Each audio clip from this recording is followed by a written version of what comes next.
Здравейте, приятели! И това е фактически заведението, в което съм израснал. Питате ме в какво се е превърнало. Доколкото успях да разбера, се е превърнало в архив на прокуратурата. Архив на прокуратурата. Причината е защото самия дом има историческа стойност.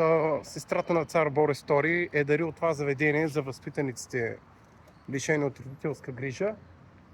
И това поставя това заведение в една историческа точка, която не позволява, разбира се, използването на това заведение за различни цели от това да бъде използвано за държавата.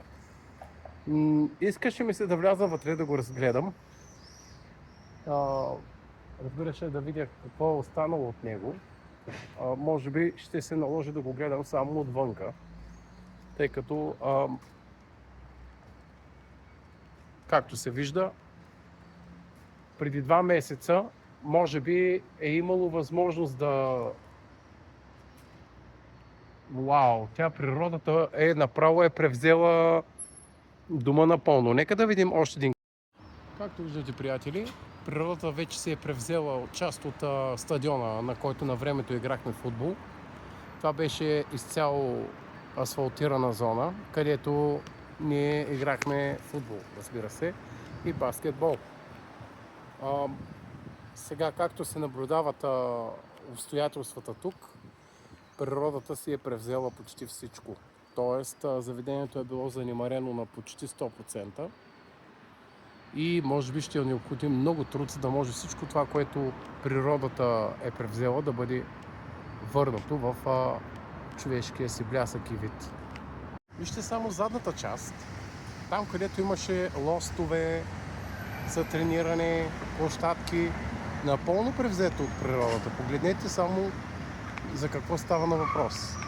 Абсолютно не можем да го познаем. На времето там отзади се събирахме и тренирахме, разбира се. А сега се виждат само едни зеленини и това е. Тоест природата се е погрижила да превземе абсолютно всичко. Ето как изглежда царския дар, който Мария Луиза Верти се е подарила на държавата с цел отглеждане на възпитаници в това заведение, лишени от родителска грижа. Вече е превърнато в архив на прокуратурата, както казаха. И това е станало преди 2 месеца. Аз не съм бил тук, разбира се. Пак се радвам, че не се е превърнал в някой модерен хотел, на някой, разбира се, който да злоупотребява с, разбира се, дарението на кралицата. Благодаря ви много и ме последвайте в коментар.